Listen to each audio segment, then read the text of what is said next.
Yang saya hormati Ketua Majelis Syuro Bapak Profesor Dr. Amin Rais, semoga beliau selalu diberikan kesehatan, dipanjangkan umurnya, dan dimudahkan dalam seluruh perjuangan dakwahnya. Seluruh jajaran Majelis Syuro yang saya hormati, para ketua-ketua dan pengurus lembaga tinggi Partai Umat, yang saya banggakan Ketua Umum DPP Partai Umat, Dr. Ridho Rahmadi dan seluruh jajaran DPP, para ketua DPP Partai Umat se-Indonesia dengan seluruh pengurusnya, ketua DPD dan seluruh pengurus. Kemudian saya hormati juga Ketua Umum Permata Umat dan Garda Umat, para kader, para simpatisan dan tokoh-tokoh yang hadir di sini. Ada Ustadz Sambo, Pak Chandra Wijaya, Bapak MS Ka'ban, Pak Sabri Saiman, Ibu Ustazah Nurdiati, dan semuanya saja yang tidak disebut nama satu persatu. Assalamualaikum warahmatullahi wabarakatuh.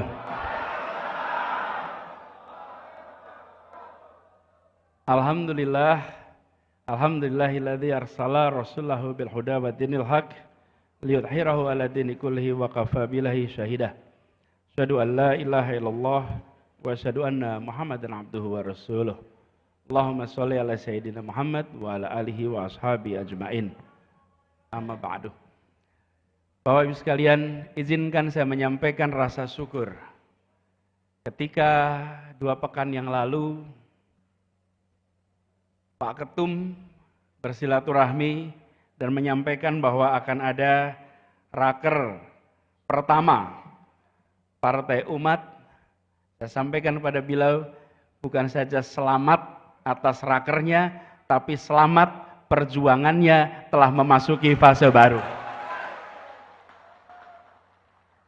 Dan tadi diceritakan perjumpaan 10 tahun lalu, Pak Amin beliau ini kami ini berteman lintas generasi, Pak Amin. Almarhum ayah dan almarhum ayahnya itu bekerja bersama di UII, Pak. Bekerja bersama. Saya kenal beliau ketika mungkin masih SD ya, sejak SD SMP. Dan kita tidak membayangkan bahwa 2, 3, 4 dekade kemudian kita bersama-sama dalam sebuah majelis yang luar biasa ini. Dan saya bersyukur, tentu kita sampaikan selamat setelah melalui perjuangan panjang dari mulai pendiriannya dengan segala macam tantangannya. Akhirnya Partai Umat lolos menjadi peserta pemilu 2024. Dan kok ya kebetulan tahun 24 nomornya 24. Itu Allah punya rencana sendiri. Jadi selamat. Ini tadi disampaikan sebagai mesin baru. Tapi sambil saya memandang, mendengarkan penjelasan Pak Ketua Umum, sambil memandang semua ini, tidak ada wajah-wajah baru di sini. Ini orang-orang berpengalaman semuanya. Iya, Pak Amin Rais, Pak MS Ka'ban, Bang Sabri Saiman, dan semuanya ada di sini. Semuanya adalah orang-orang berpengalaman, casingnya yang baru di sini. Ya, tapi semuanya punya rekam jejak perjuangan. Bukan datang tanpa rekam jejak. Dan itu yang kita ingin tawarkan ke depan. Tapi sekalian, banyak dari kita bicara tentang masa depan, menyampaikan gagasan, menyampaikan visi dan misi. Itu baik, itu perlu. Supaya kita tahu apa yang direncanakan untuk masa depan Republik ini. Tetapi misi, visi sehebat apapun dia tidak kredibel bila tidak ditopang dengan rekam jejak perjuangan yang ada. Karena apa yang disampaikan sebagai visi, misi ini adalah imajinasi. Imajinasi tentang masa depan, apa yang mau dikerjakan besok. Tapi itu hanya bisa dilaksanakan bila kita melihat siapa yang bersiap menyelenggarakannya. Siapa yang membawa rekam jejak yang bisa membuktikan bahwa rencana itu bisa dilaksanakan. Misi itu bisa dilaksanakan. Visi itu insya Allah bisa jadi kenyataan. Karena itu ketika di sini berkumpul bersama dengan sebuah misi yang cukup tegas, melawan kezaliman dan menegakkan keadilan, maka ini bukan sekedar misi, tapi ini ditopang oleh orang-orang yang membawa rekam jejak perjuangan selama ini. Jadi kalau mengatakan akan melakukan A, tapi yang mau melakukan tidak memiliki rekam jejak untuk mengerjakannya, bagaimana kita bisa menyatakan ini kredibel? Oke?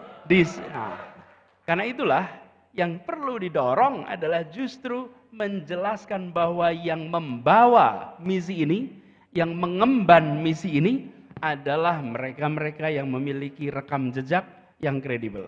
Dan ini sesungguhnya yang perlu didorong sekarang. Banyak di antara kita hanya membandingkan rencana.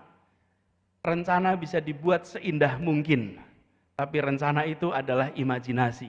Itu adalah khayalan soal masa depan. Tetapi rekam jejak bukan khayalan. Rekam jejak adalah kenyataan. Itu yang membedakan. Nah, kita berharap sekali bahwa Partai Umat nantinya bisa menjadi salah satu penjaga utama di dalam menuntaskan semua agenda yang 25 tahun lalu dicanangkan dalam gerakan reformasi, di mana Bapak Amin Rais menjadi bapak reformasi pada masa itu. Persis 25 tahun kemudian, tahun ini kita memasuki sebuah fase di mana demokratisasi dan 5 agenda reformasi yang diungkap di tahun 98 harus dikalibrasi hari ini. Dikalibrasi itu dipastikan masih searah dengan titik awal keberangkatan perjalanan ini. Bila perjalanan ini menuju kepada sebuah tujuan, maka setelah berjalan 25 tahun, dievaluasi ulang. Apakah rute yang ditempuh selama ini adalah rute yang direncanakan 25 tahun yang akan datang. Dan saya yakin insya Allah Partai Umat akan bisa mengawal agenda itu ke depan. Dan ini juga yang sesungguhnya menjadi gagasan utama yang dibawa selama ini. Kami mendapatkan amanat untuk bertugas di Jakarta 5 tahun terakhir. Dan ketika bertugas di Jakarta, maka agenda utama yang dibawa adalah bagaimana negara bisa menghadirkan keadilan sosial bagi seluruh rakyat Indonesia. Begitu hadir keadilan sosial, dari situ turunannya banyak. Dari keadilan itu kita akan bisa merasakan persatuan. Mengapa muncul persatuan? Karena ada perasaan kebersamaan di mana rasa keadilan itu muncul. Ini bukan sebuah statement yang hanya dimunculkan dalam retorik. Ini dimunculkan di dalam proses teknokrasi, proses menjalankan pemerintahan. Semua aspek dicocokkan dengan satu kalimat, keadilan sosial. Satu kalimat itu saja, dicocokkan. Dan begitu itu diterjemahkan, apa yang terjadi? Yang terjadi kemudian terjadi perubahan-perubahan untuk bisa menjawab kebutuhan keadilan sosial. Ini yang hari ini kita butuhkan. Ketika kita bicara pertumbuhan perekonomian misalnya, maka kita bicara pertumbuhan perekonomian yang berkualitas. Berkualitas itu ditandai dengan apa? Ditandai dengan adanya jangkauan pada semua. Semakin merata, maka semakin berkualitas. Semakin tidak merata, semakin tidak berkualitas. Kita bukan membutuhkan angkanya, tapi kita membutuhkan kenyataan pemerataannya. Dan ini yang harus menjadi agenda ke depan.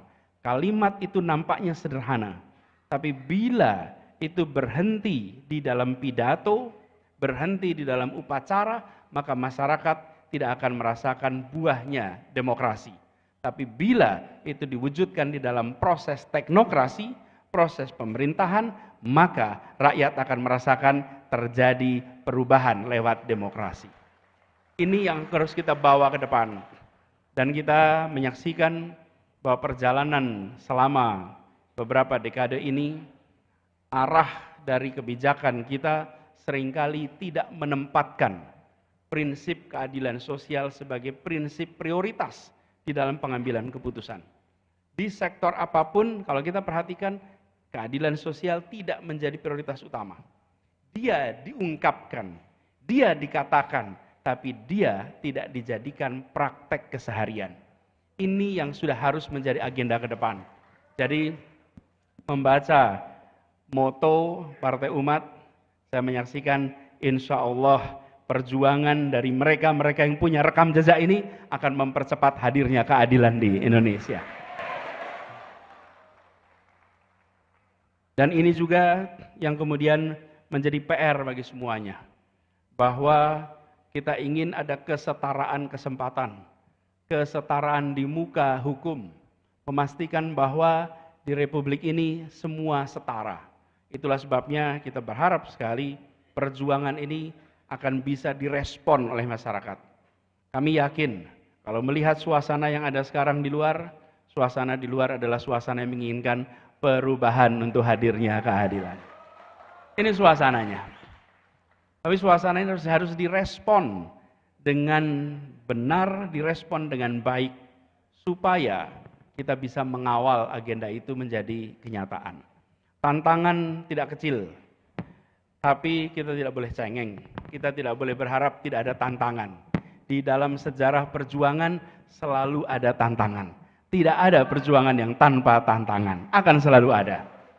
Justru penting sekali dari kita dari awal menyadari, ketika perjalanan itu mendaki, maka dia akan membutuhkan energi yang ekstra.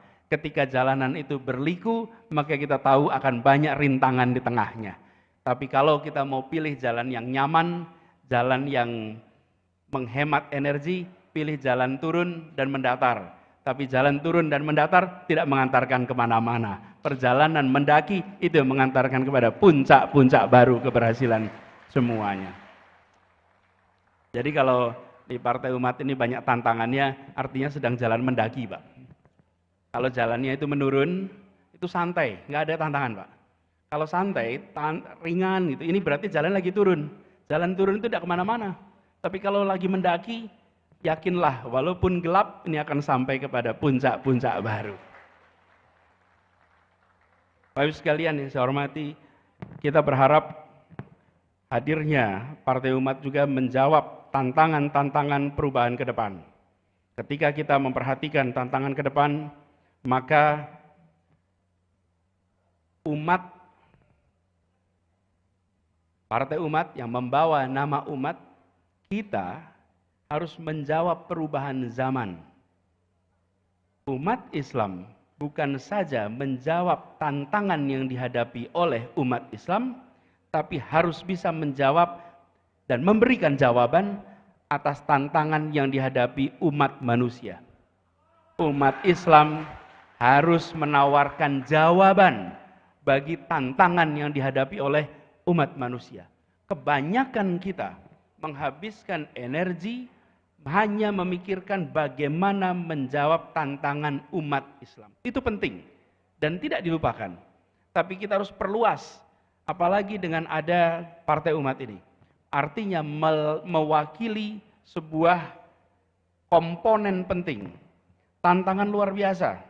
Ada tantangan objektif umat manusia, mulai dari climate change, perpindahan penduduk dari desa ke kota, masalah hunian, berbicara lagi perkembangan teknologi, ada artificial intelligence, ada bioteknologi, yang semuanya mendatangkan kesempatan tapi juga membawa risiko. Dan juga kesenjangan untuk mendapatkan akses atas kemudahan dan kemajuan itu semua. Kemudian tantangan kesehatan. Partai Umat hadir di masa pandemi. Bagaimana tantangan kesehatan yang luar biasa besar. Kita akan ketemu di tahun-tahun ke depan jumlah populasi masyarakat dunia yang warga lansianya jauh lebih besar daripada sejarah umat manusia sepanjang masa. Belum pernah dalam perjalanan umat manusia punya proporsi lansia yang sebesar sekarang. Ini adalah tantangan-tantangan umat manusia yang kalau kita hadir di dalam kancah ini, maka umat harus siap dengan jawaban untuk tantangan yang dihadapi oleh umat manusia. Nah, kenapa ini penting? Karena Partai Umat menyebut soal politik gagasan. Partai Umat menyatakan politik gagasan sebagai pegangan, bukan sekedar hadir membawa prinsip moralitas, hadir membawa platform keumatan, tapi juga hadir sebagai sebuah partai yang membawa gagasan. Di depan sana ada menu besar yang mudah-mudahan nanti Partai Umat akan hadir memberikan jawaban. Dan kita menyaksikan pemimpinnya seorang cendekiawan, pendirinya tokoh cendekiawan yang punya rekam jejak luar biasa. Insya Allah dari sini muncul jawaban-jawaban untuk kemajuan umat manusia. Dari umat Islam kepada umat manusia. Ini yang harus kita berikan sama-sama. Bapak Ibu sekalian saya hormati, izinkan saya mengakhiri dengan sekali lagi mengucapkan selamat. Dan sekaligus kita saling mendoakan. Perjalanan kita masih panjang. Berliku mendaki. Siap kita bekerja bersama, bergandeng tangan, kita congsong perubahan untuk Indonesia yang lebih baik. Assalamualaikum warahmatullahi wabarakatuh.